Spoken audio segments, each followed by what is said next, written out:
one day Quest will shut down. One day. Or unless I sold it, right? It's going to shut down and it's going to come up in topic. It's going to come up one day and people are going to say, do you remember Quest? Right?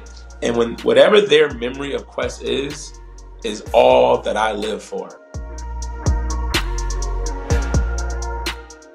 What's up, everyone? Welcome back to Clubhouse Talks. Today we're with Coach Q of Quest Performance. And Coach, why don't you introduce yourself? Yeah, what's going on, everybody? Like Adam said, my name is Coach Q. I'm the owner of Quest Performance Training, located in Lake Forest and Lake Bluff, Illinois. Awesome.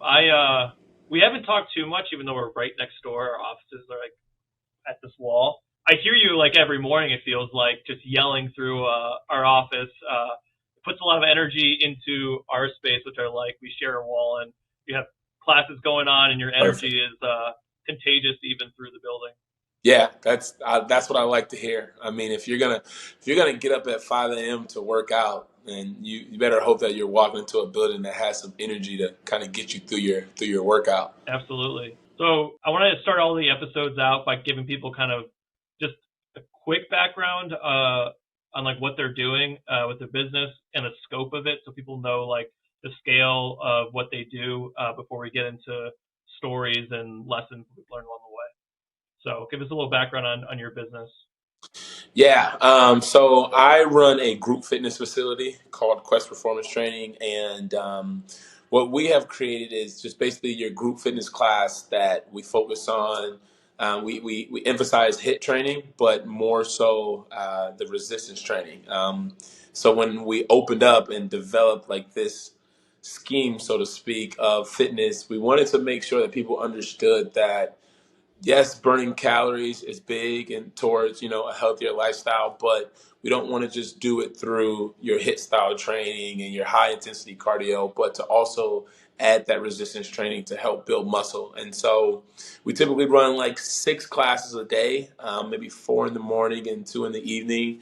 Classes are up to about 20 people per class, and every day is different, right? So Tuesday, Thursday is a pure strength emphasis, where Monday, Wednesday, Friday is more of your full body. So yeah, man, just kind of creating a culture where people can come in at any fitness level and be able to perform at their own pace and get a good workout. Awesome. So over the course of the hour, I'm going to try to cover one, kind of like starting a business and starting from zero, and what kind of the first steps that you took where you saw opportunity to do your own thing. Just so for people that are interested in starting something new or can learn about your 0 to 1, and then getting to pivotal decisions, like small things that you've done that have like opened up a door for you of like, oh, I wish I did this a year ago type of thing. And then growth and direction of where you see the business going in the future. So to start out on the journey side of it, I want to get like the basic background, your initial inspiration, vision of where you were like sitting by yourself, like I need to do this business. What was the big picture you had in your head, and when was it? Yeah, so I don't necessarily know where your viewers are located or where they all come from, but I actually started off at Orange Theory Fitness, which is in Lake Forest, Illinois. And so Orange Theory is very, very similar in a sense of group fitness, that whole aspect.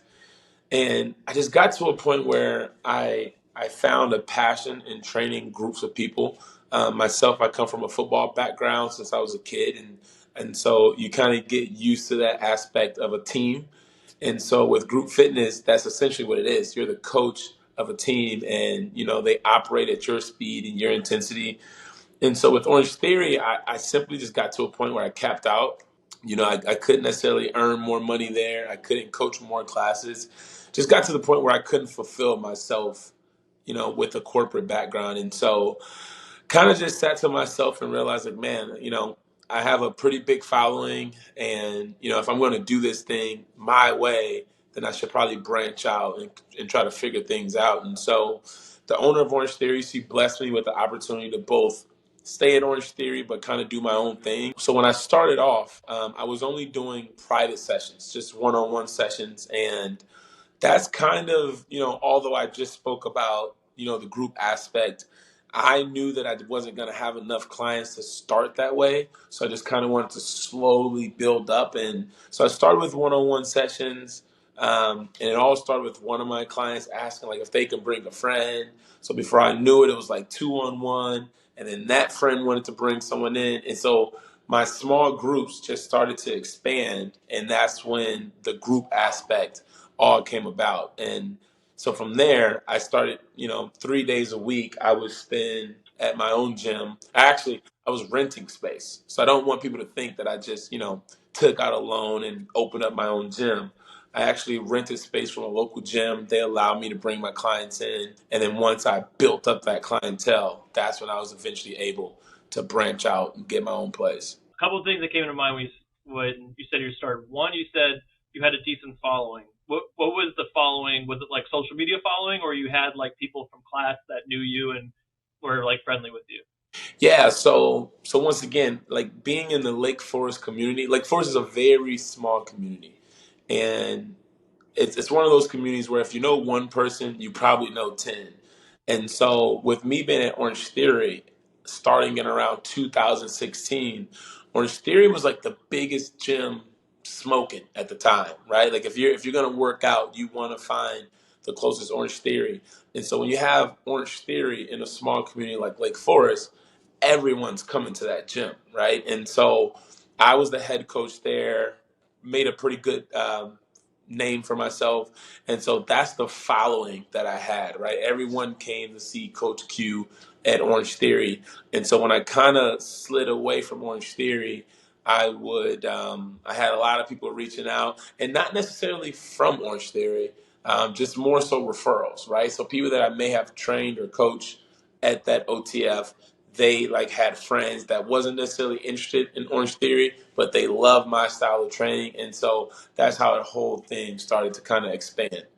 Yeah, cool. So I think a couple of things from that stand out is one, like you were good enough to get people to like be interested in you as a coach versus Orange Theory as the brand. Like people were going to you, and it seems like you picked up on that, which is seems like a huge part of having the idea of doing your own thing. But also too, it seems like you used that time at Orange Theory to build up your own brand. Like had you just started Quest in Lake Forest, without Orange Theory and getting your feet on the ground and getting in the community, I imagine it'd be a very different start of that business, right? Yeah, yeah. I can tell you I have all the confidence in the world that it would have grew, with or Right. without Orange Theory. But the matter is, I definitely had an upper hand on getting started from the jump, and that kind of helped me. And I'm sure as we talk about Quest later in this podcast, I'll talk about other locations that I've opened up, which were not, very successful from the jump and took more time to grow and develop. Yeah, I find that part interesting because it's I think it's a important way to start a business is to have like a base line of work to work from, whether it be customers that know you or a portfolio to share to other people. Is like in the fitness world, it seems like a good place to start is like at one of the studios, get your feet wet, get really good at what you're doing, meet people, build your own brand that way, and feel like what works and what doesn't work, and then you can kind of launch like whether it's Orange Theory or any other of the studios, like you could have built up a lot of like a professional resume there, but not only resume, relationships seems like the biggest thing. So like I think in any business, like for me when I started out, I worked at a couple of different companies and I worked with a lot of different customers that way. I got my work out there. I got to meet a lot of people. And then that got me the experience to be like, okay, I'm ready to start my own thing. Would you recommend somebody that's like starting out in the fitness world to get their feet wet in other studios and then build their brand and then launch their stuff before they just go right into their own thing? Absolutely. My first job in the fitness industry was at an Export Fitness, which is like what we call a big box gym. There's no set time or schedule. You can just kind of walk in and do your own thing. And I learned right away as a personal trainer that I was not very good. Once again, I was fresh out of college, captain of a football team, and so I was just running people into the ground. And like Yeah. after sessions, bragging about it and being like, "Dude, I just made this person tap out in 20 minutes." And me, like as a young trainer, thinking it was so cool. Or like my boss was basically like, yeah, but that person's not coming back. Like you just lost that person as a client.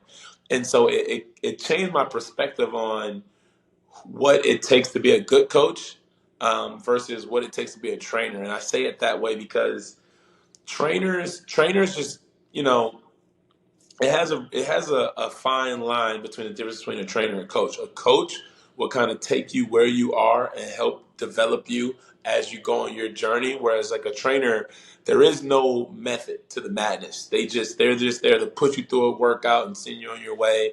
And I learned really quickly that I had to develop my coaching status first before I can, be successful in this industry. And so for anyone looking to open their own gym, I would definitely start in like a corporate setting first, not only to learn how to coach better, but also the business side of things. Even with Quest, when I opened up, in my mind, I was just going to open up, host these classes, get paid to do it, and it would be that easy. But there's so much with like hand to hand transactions, scheduling, so much more admin that goes into it. And so, starting off in a big box gym or even a place like an Orange Theory, that'll kind of help you develop and kind of see what you're good at and what you can improve on. And then from there, you can kind of go with the flow with what you're going to do in your own business Yeah. for sure. It seems like the gradual build up too from, okay, you're working at another gym, learning a lot of things, and then rather than, like you said, taking out a loan and launching a location, you took on one-on-one clients, you did some smaller trainings, and then you grew it a little bit more and more. Like, again, relating it back to me and my business, I remember just like trying to like take all the low hanging fruit, I call it. It's like, what's the easiest way to start? Like right now, it's like I have this friend who wants a logo or something like that. I'll work with them. It sounds like you had some random connections of people that like needed some one-on-one training. Like I'll start there, see how it goes, and then so much of word of mouth. I'm assuming that you're thinking like after a few months or whatever it might be, you can launch that into a full scale location or classes. Is that how you approach it? Of like I'm going to start small, take the little wins that I know I can get right now, and then see where it takes me. Yeah, you gotta play it safe, right? And everyone has different financial situations. Everyone has a different starting point. And for me, it was very hard to throw all my eggs into one basket and not necessarily know the outcome. And so, like I said, my boss at Orange Theory, usually you don't typically do this, but she allowed me to continue to coach there as I took on one-on-one private clients on the side. And that way I always had a for sure income from Orange Theory. And then whether, my private business was successful or not, I always had, something to fall back on.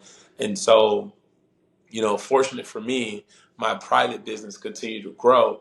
And honestly, the lady that allowed me to rent out her space, funny story is she came into Orange Theory to take a class, and I coached her through her first Orange Theory class, and she ended up reaching out to me hours later telling me like, hey, I actually own my own gym. I love your coaching style. I would love for you to train me at my own gym. And so she became one of my clients that I happened to train at her place. And then that's when she was like, you know what? If this is something you want to do, feel free to use my space. And that's kind of how we bartered, right? So, and that's another thing for all, upcoming trainers. If you can use your services to barter things that's going to help you, succeed quicker, I would definitely recommend that. And so yeah, using her space to bring in more clients. Eventually, like I said, that turned into a bigger setting where her space was like actually too small. And so I was like, you know what? Now's the time. Now's the time. Orange Theory, that's going well. I have enough clients where, even if I quit Orange Theory, I will be able to stand on my 2 feet. And so, like you said, it started off very small and it just continued to build up.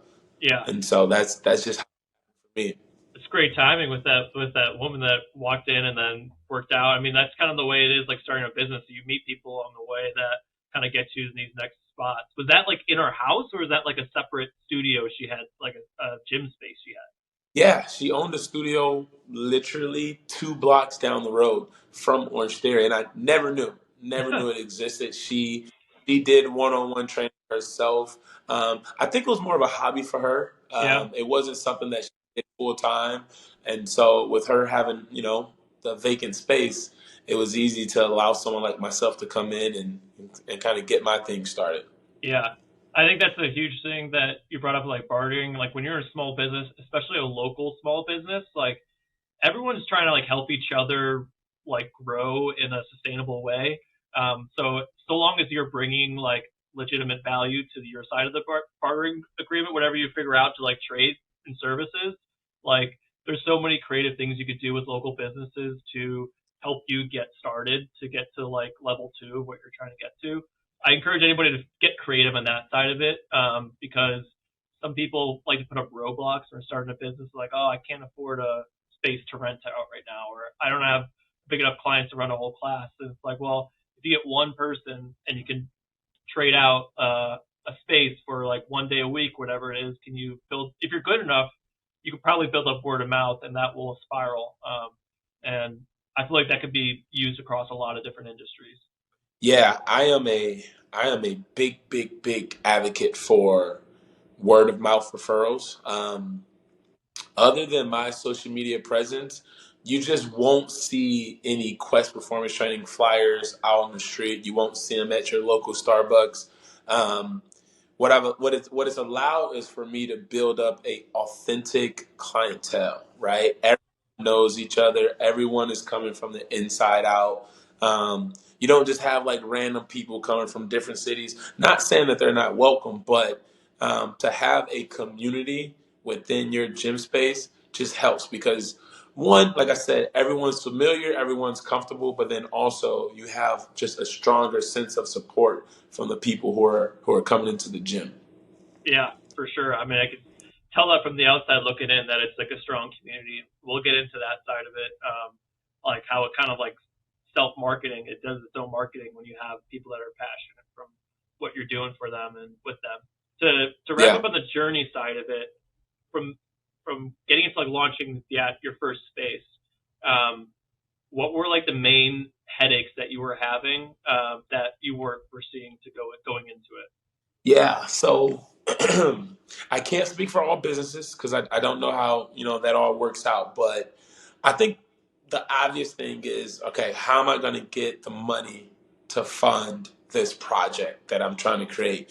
And so for me, I have a friend by the name of Officer Jones, and when I say friend, he's like a brother of mine. He was my college teammate, roommate, then became a police officer, and he battled a very tough injury that happened during his time on the force, and um, throughout that he had some capital saved off to the side, and me and him had such a strong bond, and he's just like, you know what, listen, man, whatever you need, I'm willing to help you out, and we kind of had that relationship where it wasn't like me receiving a check with the expectation that I got to pay it back fast. It was kind of like just do it at your own pace. So for me, I was very fortunate in that sense.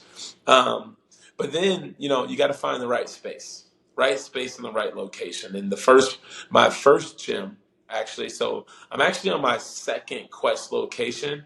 And once again, we could talk about that later. But the first gym that I came up with, my wife at the time was just my girlfriend. We had went to like four different spaces, and I was just like, I didn't like any of them. And then the one that became my first gym was actually the one that I hated the most. I was just like, this place is a dump. And she physically pulled me like out to the door. And she was like, "You're just not seeing it. Like, look closely. Like, just look at it." And so I'm looking at it, and I don't know what happened, but it just snapped. I'm like, "You're right. Like, this definitely has some potential." And so you go through, whatever process you have to with that landlord, kind of like working on an agreement of, the build out, right? What walls need to be torn down? What color do you want the walls painted? Um, that was probably the hardest part. That was the hardest part just because there's a lot of finances that went into that you didn't expect going into the process, right? It would have been easy to move into a space that was already a local gym, but for this place it was from scratch. And so once I got over that hump, it just flowed. Hmm. Once the gym was built, they all came running, and so we got off to a hot start. For the lease, from the standpoint of like you and the landlord and that first lease that you had, one, how long was the lease for? Was it like a 1 year, 2 year lease? What was the term of it?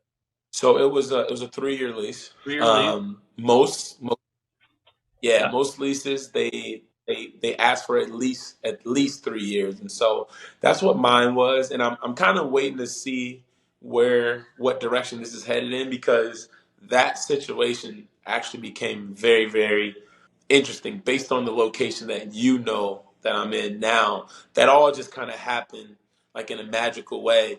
Hmm. And so as we talk about how Quest grew, I'll kind of bring that story into play.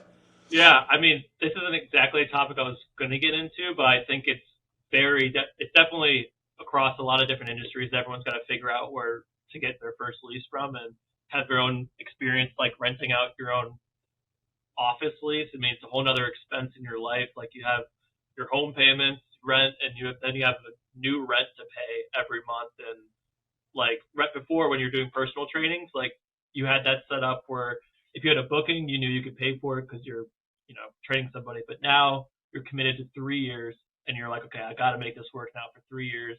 Um, so I feel like this is an interesting thing to dive into shortly. But from the working with like the landlord and getting that built out, what was that process like? Were they helping you? Like, were they taking on some of the expenses of building it out because you had the 3 year lease? Okay. All right. So yeah, we are diving into this. Okay. So But I think I some won't people use don't any names. realize like the somehow like how landlords can help you in the business, like and how you can help the landlords by doing the agreement. And like when I first started, like I took some crappy place in Chicago, really low rent, but I was pretty much like I gave a month to month, and they were like, "You can move in. I'm not going to talk to you ever. I'm not going to help you out with anything, but like your month to month, you're kind of like that's what you're worth to us." And so I was like, "All right, I won't bother you. I'll just." But you can definitely leverage relationships when you have a longer lease. Yeah. So mind you, this is I don't even own a house yet, right? I'm renting an apartment. So to rent a building for your business is a whole nother ball game. And so with my landlord, I think I definitely it was definitely a learning process for me. Number one, my first advice is never pay in full. Never ever pay in full. Just because that gym was expected to open at a certain date, but like you only go as fast as the landlord does the build out, right? And so they can verbally tell you like, yeah, we'll have it done by this time. And so now you're like promoting this gym that's supposed to launch on this date, and it ends up going 3 months longer than expected. And so doing it all over again, that was like the first thing I learned, is that once you pay in full, they just kind of work at their own pace. So do And not do that. would you pay And in then full the security deposit first month? Like what was the full that was paid? so security deposit, first and last month Hmm. is what he asked for, and then the build out itself, which I learned in that process that is not necessarily always the case, right? So I basically paid his workers to knock down the walls, to paint the walls.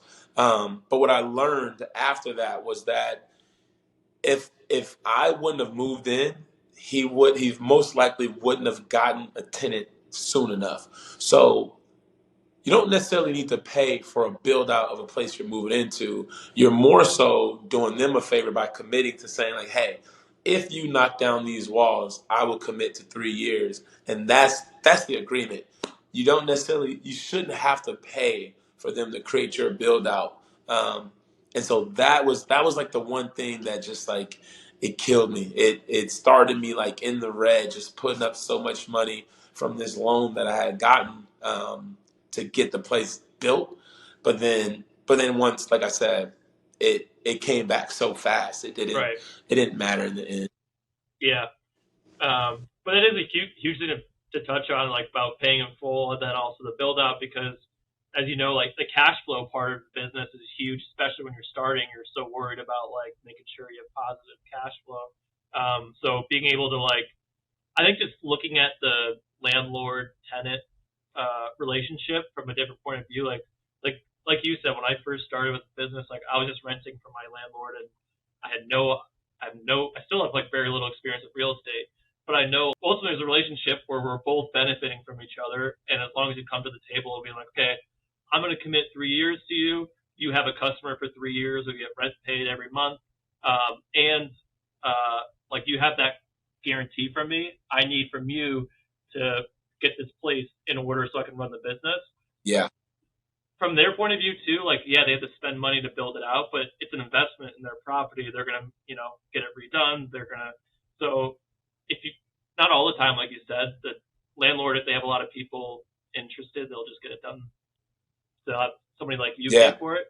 But I think it's important to enter those relationships open-minded and let them know where you're at and what you need versus feeling like you need to kind of follow every demand that they have. Yeah. Yeah, for sure. I Negotiate. agree. I agree with all of that. Exactly. Yep. Yeah. So from that, just to wrap up on the real estate part of it, getting to another lease. So you were in that place for 3 years, and then you moved to the place you're at now. So I didn't. I ended up not serving all 3 years because of COVID, and Oh. that's the start of Quest, right? Remember, Quest was like this small, and even though I started as one on one, it ended up being small groups of 8. That was the business plan. Like on paper, I would only train up to 8 people at a time, and it'd be small group training. People paid by sessions, so it wasn't like a month to month membership. Every time you came, right, you lost a session. And then after COVID, that forced me to become very, very innovative. And that's when, I always like to say this when I ever have these kind of talks and interviews. I have huge respect for all business owners, and I completely understand COVID, wiped a lot of people out. For me, it forced me to become so innovative. Quest grew 3 times larger in the during COVID. Literally during COVID, Quest grew, and that was when things really, really, really started to go for me. Yeah. I mean, that was, like you said, it's a very weird time because a lot of businesses completely lost everything.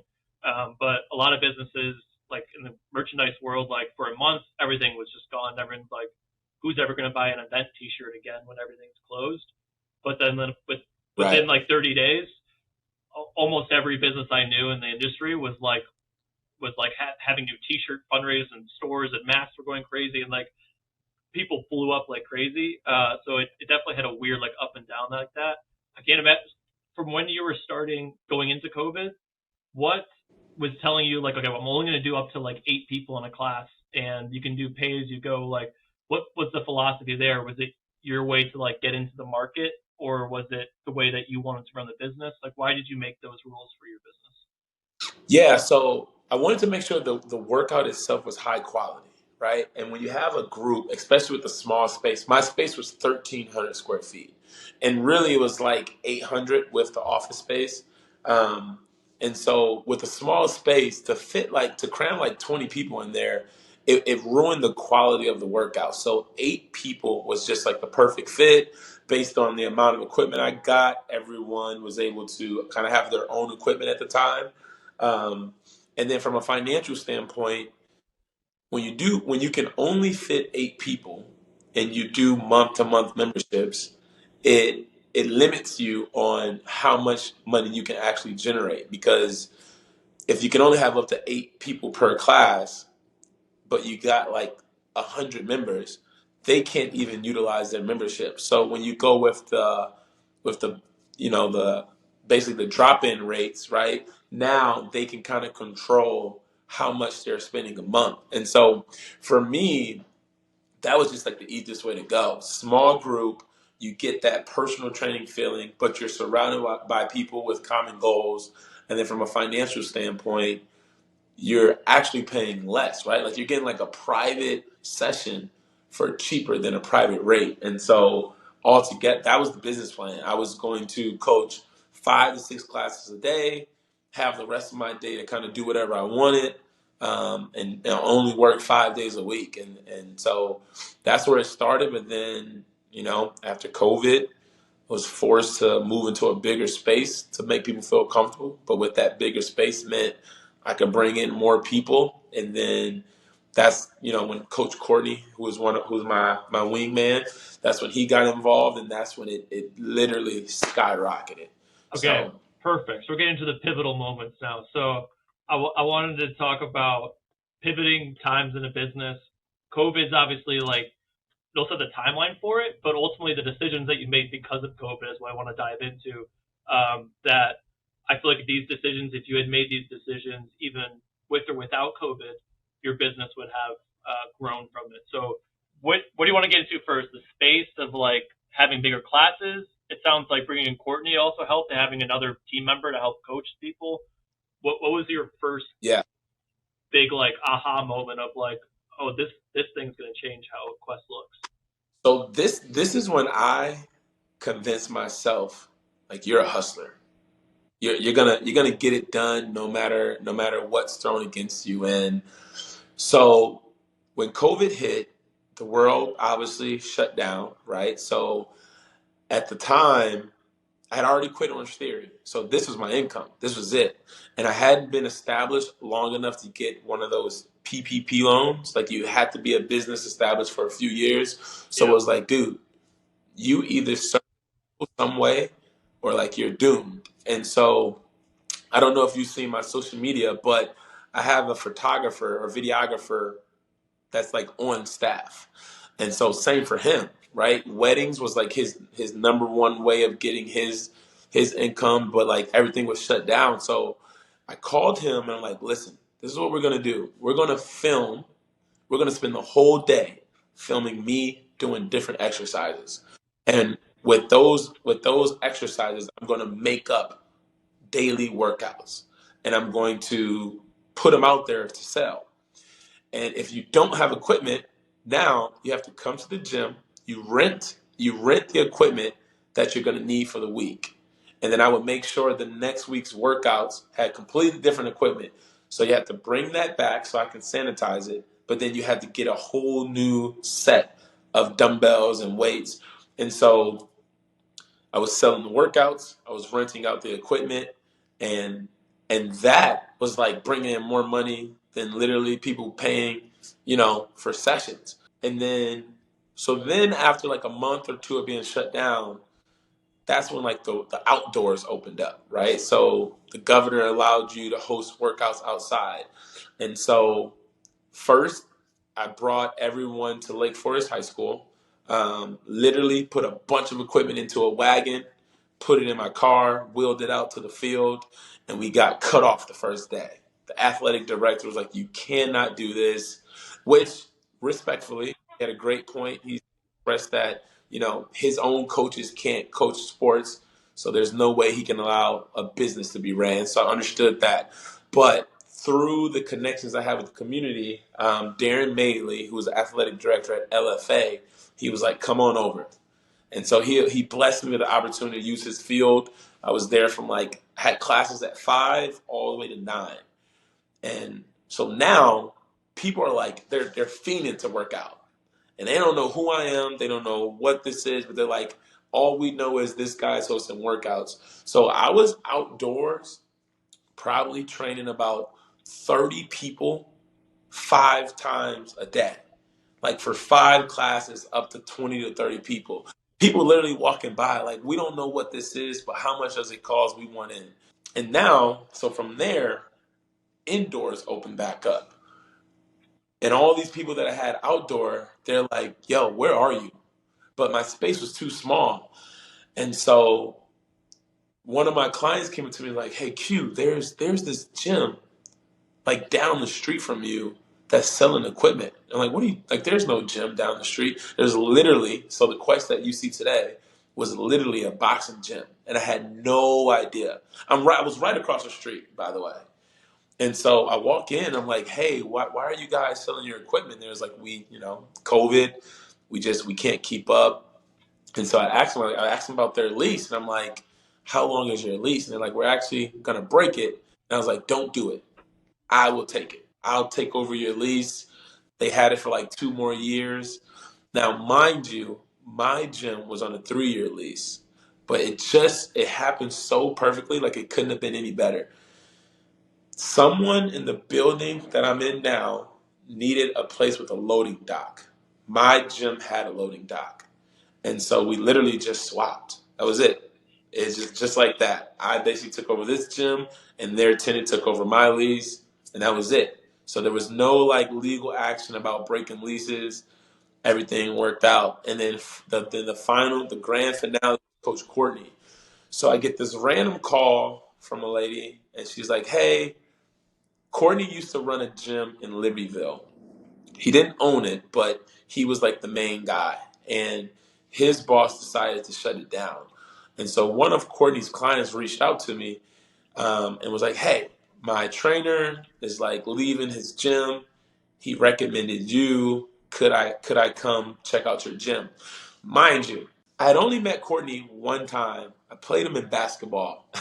And we're playing basketball literally like 6 years ago.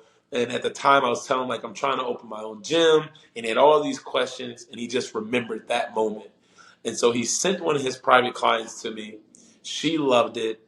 And then she brought like three more people. And then they're all just like, "Yo, what are you, like, why don't you have another coach?" And I was like, "Well, I never needed one, right? Like, I operated this small business for so long." And they're like, Did "You're you going to want need it that way help." originally?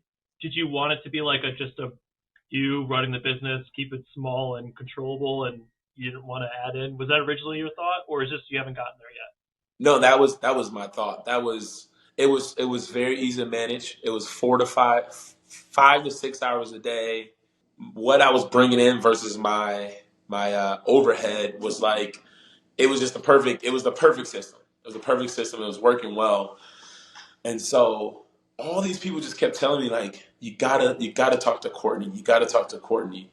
And so I finally met him. As soon as he got to the gym, I recognized him. I'm like, "Dude, you're the guy I played against in basketball." And he's like, "Yeah." He's like, "I'm thinking about moving on from the fitness industry." And I'm like, listen, you got a lot of people who love you. Like, why are you walking away? And he had a bad relationship with his old boss. I understood. I was like, "Listen, man, every person you bring you'll be compensated for." So like your transition in between gyms, you're gonna get compensated right off the bat. I've never seen him coach. I've never seen him interact with anyone. It was just the fact that he had 30 people saying, like, we're following him wherever he goes. And Yeah, so then boom, his 30 people expanded to like 45 or 60. And then before you knew it, I went from 40 members in my small gym to about 120, just like that. And so yeah, with his energy, we kind of sparked something that was big. And I'm so sorry. I'm literally forgetting Danny. So Coach Danny was our boxing coach, and he was basically the same exact position as Courtney. He was working at a boxing gym in Highland Park. I'm like, you know what? Why not add boxing into the mix? So I brought him onto staff. He brought his load of clients. Courtney brought. So that's how it blew up, right? I had two coaches come from different gyms, and they brought a wave of people with them. And then before you knew it, I had two employees, I had 100 plus members, I had a bigger space, and then business just started booming. so I think I'm like three main like pivotal moments. We'll just dissect them a little bit. One is in the people side of it, where I think this is huge too. I'm like you, where like when I start my business, I'm like, I want it to be like me, handle my book of business. I get it done. I know how the money coming in, the money going out. I can have a good, strong book of business there, and I'll just be good there. And then you start to build, and you can see where other people can fit in and business opportunities. It seems like even starting with your content, like it's about linking up with people that are at the same like spot you're at, where like their hunger level's the same spot, their grind, they're the same need, like they're at the start of their career, but they have a little bit of big book of business, but they're also ready to like go all in, and they're not like so established that they don't need it the same way you do.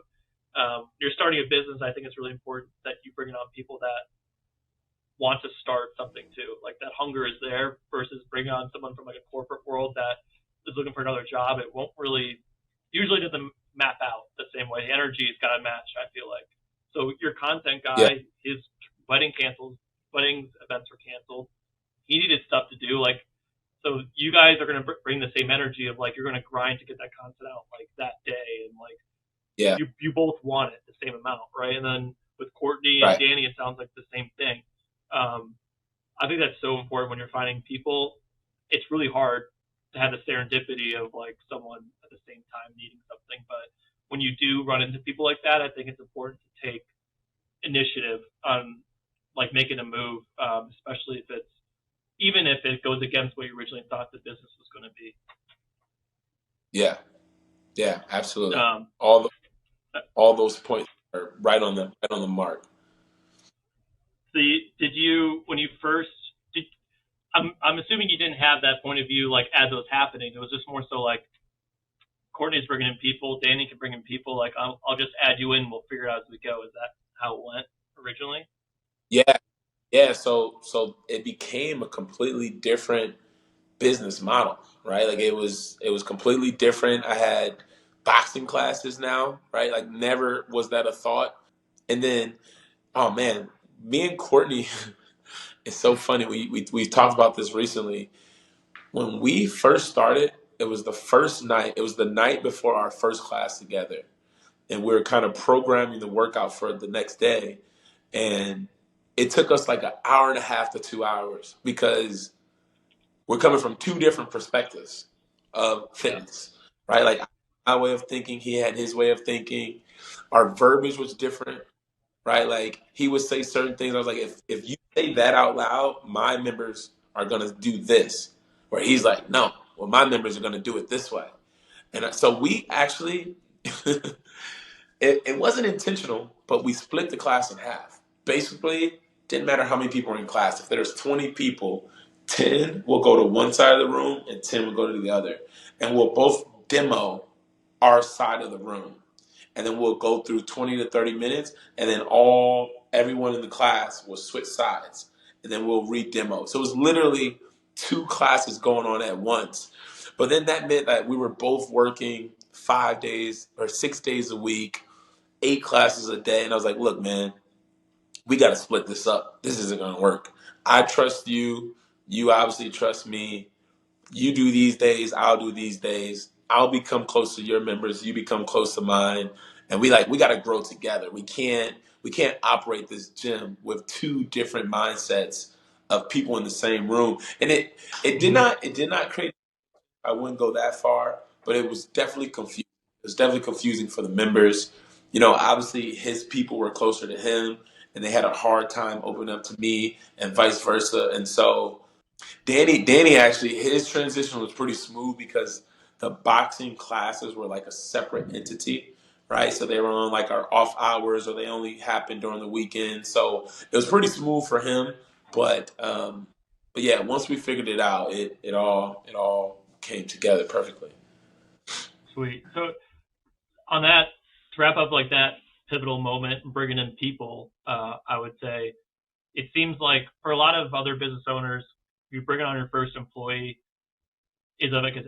obviously a huge risk. You got to figure out if it's going to pan out and everything, and if you get to hire the right person. But you were able to kind of mitigate that by bringing in people that kind of were sales reps in their own way. Like you're bringing in people who are going to bring you in sales. You know, at the end of the day, whether or not they like fit the mold of your culture and everything, like you're going to have business, and so you'll be able to pay the bills. And so like a lot of business owners don't have that, but for me, like when I brought in my first employee, I was like, I'm bringing in a salesperson because my first person needs to be able to pay their bill of their salary. So I think that's like another though thing of like you said we talked about before of like starting small is like I'm not going to bring on somebody who's not going to bring in money for the business. So that's the easy way to bring in your first employee is like always I think bringing in somebody you know is going to bring in business.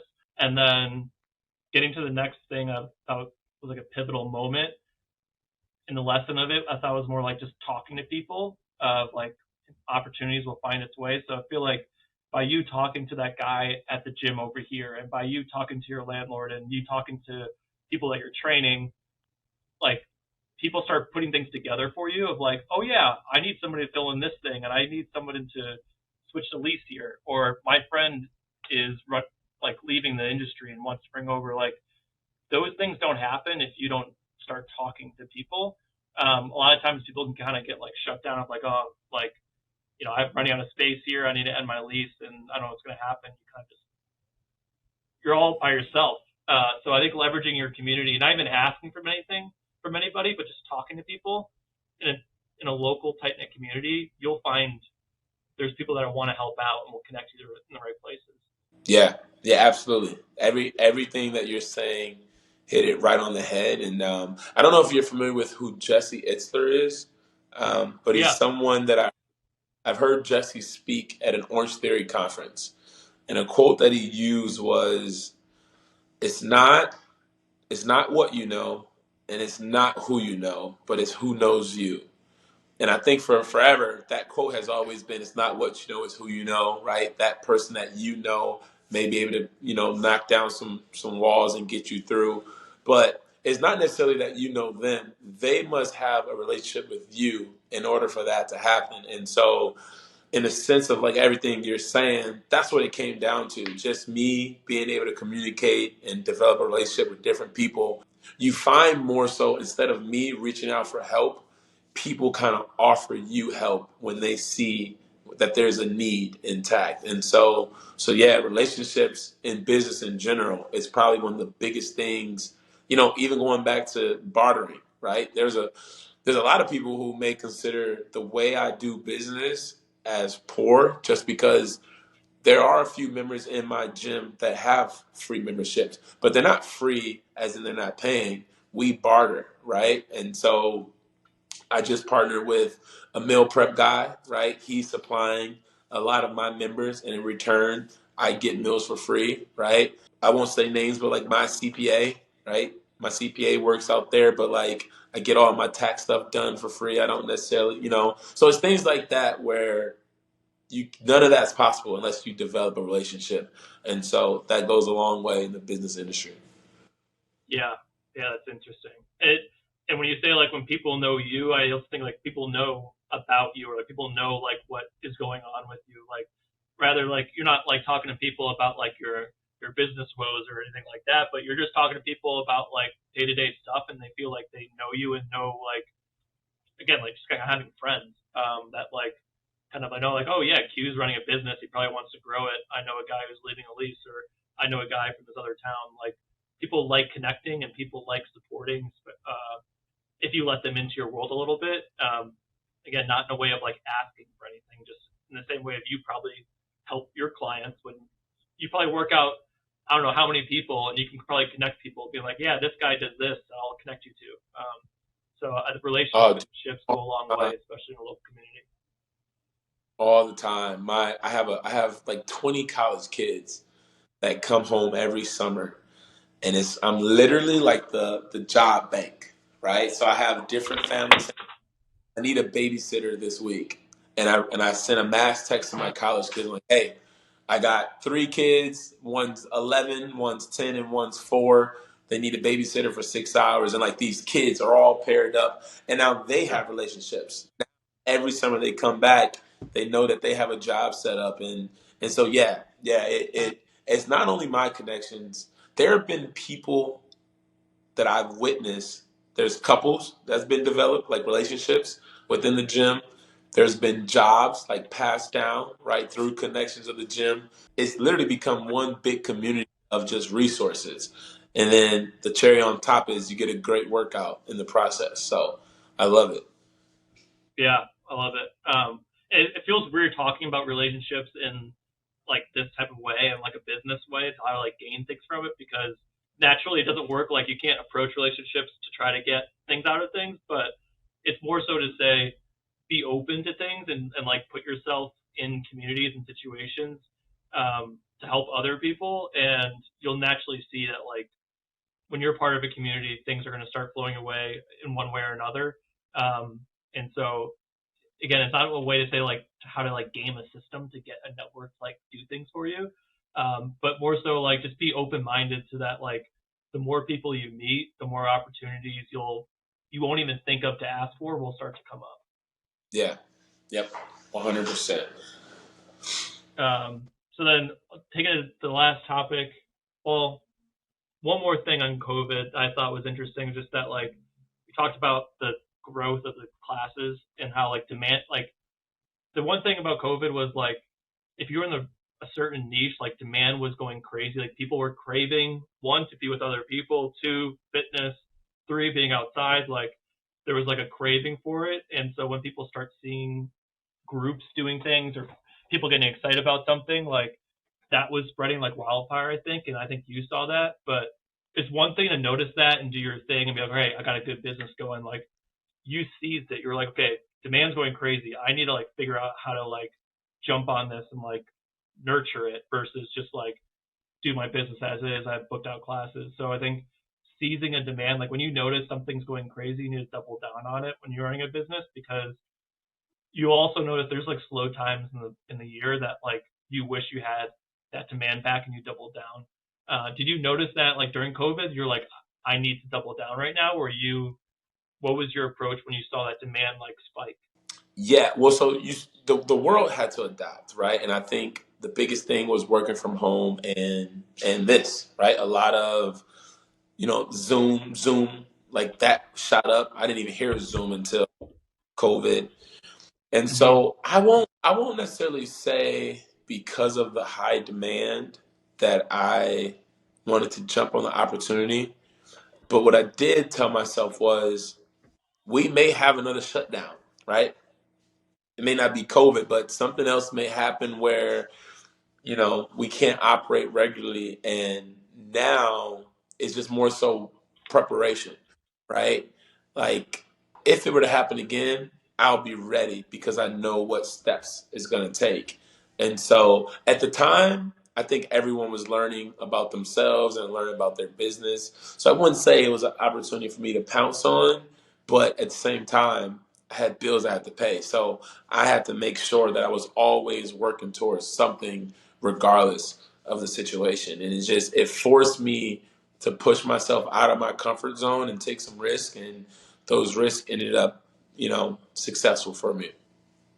Yeah, totally. It definitely gives you a little bit of, it puts you a little bit on edge as a business owner of like knowing that something like 2020 could ever happen again. Like just knowing that the craziest thing that you could possibly think of might happen at any point, you won't be ready. But it's also reassuring having lived through it that like you can trust yourself, like you said, to be creative, to find a way to piece things together. That's the part I find comforting in like having a business that is relatively small. It's like a corporation of like you can control this. Like you have this team, like you control your community, people that support you and are connected to you. So for me, at least with my small business, I was like, if something were crazy to happen, like I have a small team and we'll figure out a way to like we'll all pivot to something to make sure that this thing keeps going. Yeah. Yeah. All right, last thing. You have like, I know we're over time. You have like 10 more minutes. Oh, no, but I'm chilling. I'm chilling now. All I'm right, good.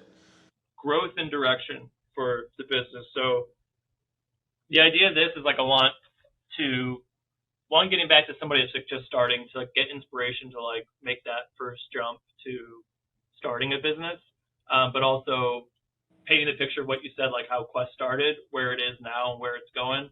For me, like with Clubhouse, as more of a creative person, like I get really excited by shiny objects and doing the next new thing, and I try to do a million things at once, which I've come to accept and like lead into. But it's also hard to focus in on what my original idea for the business was and balancing all of that. I've heard you talk about a little bit, like you have a few different businesses kind of running within one.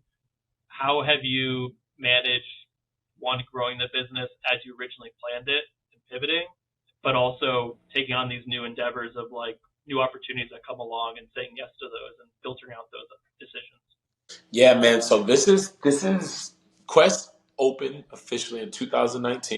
So we're in 2024. So going into like my fifth year, and I would say my fifth year, even with COVID, even with starting off as a business owner, I am now in the most stressful and challenging part of my business owner journey. And that is because you get to a point where you ask yourself, well, how do I grow? Right? how do I take what I already have and make it better and make it bigger? And so for me, the obvious choice was to open up more locations, right? And so I actually have three, right? So Lake Bluff, which one, the one that you're located at, that is my group fitness facility. That is the one that at this point it runs itself. And so I asked myself, how do I replicate that? How do I replicate that? And so I opened a second location in Gurnee, and completely different demographic, different spacing, right? That one's like on a storefront, whereas like Bluff is kind of like an industrial. So smaller location in Gurnee, but more in rent, believe it or not. And so like that's just like another aspect of it. I knew the community of Lake Forest. Everyone knew me. No one knows of me in Gurnee. They don't care what Quest is. It's just another gym on the block. And so, I was very naive into thinking I'll just open up another gym. At this point, Quest has developed a name for itself. People will come running, and it was complete opposite. Complete opposite. And you can go the whole route of, I've built Quest for the past 4 years, and like and I do believe in that, but I also believe in with the right team, you're able to expand a little bit. And so it's just taking a lot longer than expected. But then on the positive side, my third location, so my wife, Abby, she is a physical therapist. And since we've been dating, we've kind of always shared this dream of working together side by side. And so my original Quest business plan that I created in 2019, so the one-on-one small group, I basically started over, right? Like I said, the group fitness gym, that one runs itself. So I basically, from that gym, pulled a couple members and some other outsourced that only want private training, and I've done it in this new gym. And so that works because it's still in the same community and it's still with people who trust me, and it's a business model that I'm familiar with. And then my wife, she has her own business, Revive.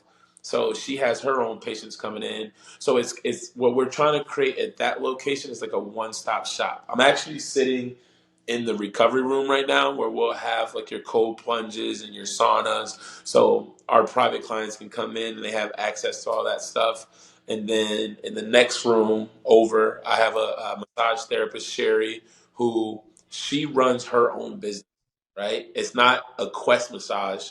It's her own business. She just rents the space. And so we're developing this one-stop shop. So I would consider this location successful, right? It brings in a good amount of money. It is a bigger gym, so the overhead may be a little more expensive, but that's being split between my wife and I. And then we have two trainers who are renting space. And so when it comes to growth, man, it's just a matter of staying in your lane and realizing what's gonna fit your model. And don't get me wrong, I'm gonna continue to try to grow Gurney. I just have to take a different approach. But for you personally, my mentor has just given me this book that I think that you will benefit from, and it's called The One Thing. I forget who the author Mm-hmm. is, but every business has this one thing, and it doesn't necessarily mean what's the one thing they're best at. It's just the one thing that they have to accomplish to make their business grow faster. And so for me, my one thing right now is to focus on my team, right? To make sure all of the coaches are on the same page, to make sure we're all putting in a good amount of work to bring in more people and retain them. And if I focus on just that, if I continue to focus on building my team, I'm positive that my Gurney location and Lake Bluff location are going to continue to grow. But the problem is when you're juggling, right? When you're juggling so many things, like I want to do a podcast, I want to build like a Quest app, right? A lot of things that I think will benefit the business, but when you're kind of stretched out, nothing is perfect. Everything is done at a very minimum level, and so just kind of reminds you that focus on the one thing that's going to help you grow, and don't try to do too much because then you end up watering everything else down. Mm-hmm. Yeah, I love that. For the one thing we're talking about, like building the team. what specific things are you focusing on building a team? Is that like building out like getting coaches and trainers like better, like getting them better at what they do? Is it recruiting people? Is it operations and figuring out like who's scheduling when? Like, what's the main things you're working on to get your one thing to do your one thing? So for the longest, I've when I brought Courtney into the business, um, I brought him in with no responsibilities and no incentives, right? Because he had already brought so many people. It was kind of like, you know what, just pick up where I am and we'll keep running with this thing. And so when you start your relationship with your coworkers that way, you kind of develop a slow relationship of equals when there has to be a boss. There has to, right? And like even if Courtney were to watch this right now, he would understand what I'm saying, right? Whereas when Courtney came in, it was like, listen, you had your own gym, and like we're equal, right? We're both on the same page. But then you get to the point where like, okay, well, we need to grow more as a gym. Courtney has never been asked to like go out into the community and bring in people. He's never been asked to, I need you to have the gym clean. It was more so just an expectation of, we're working together. We're gonna both grow this thing at the same time in the same way. And that's just like not the case, right? If I have to be honest, that's not the case. Same thing with Gurney, right? I just basically hired a kid who was actually a client of mine. I trained him when he was a college athlete, and then he wanted to pursue a career in fitness. And I was like, you know what? I'm just going to open up another gym and I'm going to give you a job. And now that gym isn't necessarily successful, but that's because I gave him no responsibility. I just need you to Mm-hmm. coach, right? Basically what I told him is like, I just need you to coach. I'll get everybody in there. And like that's not how it should be, right? I think everyone has their own part in growing the operation. And it's more so you can't train them, right, to do those things, but it's kind of feeding it into their head like, look, this is our possibility to grow as a team. And in order to do so, we all have to play a role, right? I can't do it myself. I like when I started, I had a girlfriend, I lived on my own, I had everything, but now like I'm married, I have a second child on the way, right? As the years go by, my time and availability is getting small. And if I'm trying to do it all by myself, then it's gonna either plateau or it's gonna go the wrong way. And so developing a team that I have a part-time assistant now. So actually you've met her, Liz. Yeah. So like me coming next door and getting all that stuff handled is it's never gonna happen. Like I don't have the time. Not that, I don't like you as a person or your business, but like I don't have that much time to be trying to figure out, an online store.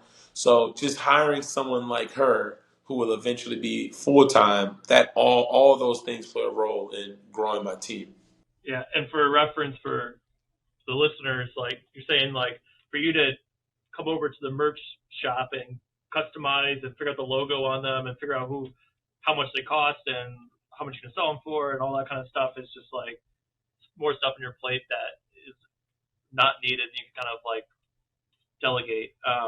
I think what you're saying about like the first employees is like such a common thing in any business of like, especially like a team that's just starting, your first people you bring on, like they are with you kind of like through the grit of it. Like you guys are doing everything together, and it's kind of just like an understanding that you're both working on the business because like you are the business, you know, people there, and so like it just is inherently there of like what everyone does. Like everyone's like you see something on the ground, you go pick it up, and it's but as you start to add on like a hire, once you hire somebody, and you realize how quickly like now you have an employee who's joined on to do something. So you'd be like, oh, why didn't you do that? It's like, well, you didn't tell me to do that, or like it's some things you just don't think about. And it's really hard at first, like as an owner, like God, like I can't find anybody who just gets it and will just do these things. It's like, well, of course, like you can't. It's really hard to hire somebody at the same level you're at, and also they're not an owner, so they're not going to treat it like their business because it's not. So That it's a really big, yeah, it's a really big first lesson to learn. And then, like you said, it's really hard to separate that that power, because ultimately you're working on the same level. You have the same respect for the person day in, day out. You're working together. So it's not a respect thing that like you want to have this power over them. It's more so of a chain of command thing to be like, here's what we need to get done and follow it. But when you're working together day to day, you don't want that to come off as like disrespect in a type of way. So like those first employees that you have always, like any business, will go through those issues. And it's hard to balance, but it's important to like reroute that or correct it quickly so that the next employees you have coming in recognize it rather than like having that problem fester. But right now I'm dealing with it, like bringing people. I've realized, okay, I need to set like really clear KPIs of like, okay, you own these three numbers of the business. I want you to tell everyone else in the business like what's going on. You don't own these Yeah. parts. Somebody else will do it, and you will own these parts, and you have full responsibility, which is empowering to the employee, but also like set the guideline for you as a business owner. Be like, I'm in charge of the things, of everything I didn't give them, because Yeah. Yeah. You nailed the, that right on the head. the assumption is, yeah. Go ahead. Yeah, no, everything you said was like literally like all reminders to myself. Everything you said hit it right on the head, and like you don't want to come off as disrespectful, right? That's someone that you admire, and you obviously brought them on the staff for a reason, but you have to like establish, those boundaries and expectations, because if you don't, then you know you have employees that are they're not purposely doing the minimum. It's just that they haven't been asked, or they don't know that there's more to do. And so you just got to kind of create those guidelines, create that baseline standard, and just make sure you're always progressing forward instead of staying where you are. The worst thing you can do in anything in life is repeat what you did the year before, right? And so in business, if you're not going up and you stay like in that flat line, then you're not necessarily running a successful business. You're bound to fall the other way eventually, and so you don't want to get to that point. So you want to try to keep up with speed to make sure that you're always progressing with the smallest things. Yeah, yeah, definitely. It's like the grow or die mentality, and I personally think, like for me, I don't see growth as growing a business. Like many people might think it. Like maybe I don't see it as like growing new locations and getting more customers and getting more revenue. And like I think growth could be just making it. You could have the same revenue, but what if you made your business like 25% more efficient and more profitable? Like that's growth in its Yes. own way. So figuring out what growth means to you, what makes like is important. Doesn't always have to be numerical or quantity. It could just be efficiency. Um, but that's a good point. Like if you stay stagnant and keep it as is, like that's essentially meaning it's declining because there's no energy in the business to move forward. Um, Yeah. yeah, I love that. Yeah. Good topic. Sweet. I could probably dive into that like a ton as we go. I'm trying to bring people on for like new episodes because these always last longer than an hour, and new topics come up along the way. I think one more question on the growth part of it. What's like a hard decision you've made? Have you started something within Quest, like a program or a training or a new location idea or something like that, and stopped it to refocus? Have you made like a turn in that sense of like you Dude, kind you're of stopped like, the one-on-one training? yeah, no, you're like, I'm telling you, this part of the interview is very, very pivotal in this moment because, like I said, and like this is obviously going to be broadcast. I won't give up on Gurney too soon, but I have gotten to the point where I'm like, listen, do I need it? Do I need that second gym? Is it a pride thing, right? Is it me telling myself I failed if it doesn't succeed right away? Um, but then on the other side of it, I just got to a point where I want to make sure that Quest stays as efficient as it is. And if I keep putting a lot of effort into Gurney, I'm essentially pulling my effort away from the people that I've had for 5 years in Lake Bluff, right? I don't want to cheat them out of their Quest experience because I'm going off and focusing on other things. And it's just like you just said, if the revenue was the exact same, but the gym was more efficient, I can live like that for 10 more years, right? Like that is, I'm perfectly fine with that. But if the revenue stays the same and is becoming watered down over time, you have to think to yourself, eventually, one day Quest will shut down. One day. Or unless I sold it, right? It's going to shut down. And it's going to come up in topic. It's going to come up one day and people are going to say, do you remember Quest? Right? And when whatever their memory of Quest is all that I live for, right? I want to make sure that when I'm done doing this, that people say that Quest was one of the best gyms they ever been a part of. They loved every aspect of it. And so if it's watered down, right, that's how it's going to be remembered. People are going to remember like, it's a good workout, but they didn't do this well and they didn't do that well. And as the years going by, it wasn't as energetic, and that's not what I want for my brand. And so I have not stopped a big decision yet, but I'm definitely on the fence leaning on either stop it now so I can re-energize myself with what I had, or B, develop a team that's going to help that location grow. Yeah, And so that's just where I'm at right now. yeah.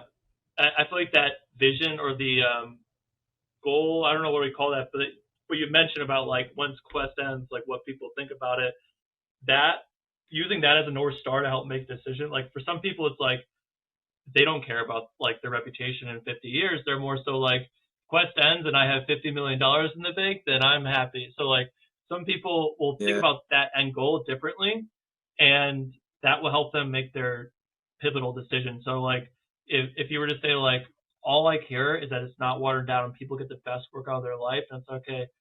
Is this decision going to help me get there or not help me get there? And then that'll help you make your decision even that much easier. Or if your goal is to make a ton of money, that would help you make a decision in a different way. So I think having that North Star of like why you're doing something will always help you make those hard decisions. I think any business that's starting needs to have that. Otherwise, your decision making is really flimsy, and you really don't have a direction with the business. You find yourself in a lot of hard decisions. Yeah. I think for me personally, I can't speak for everyone else, but I have a true passion for helping people. Right? You can take fitness out of it. You can take working out. Just in general, I have a true passion for helping people. And I think where things get mixed up is I've established a pretty good business in Lake Forest, and I love how people are responding to it. That I feel like I need to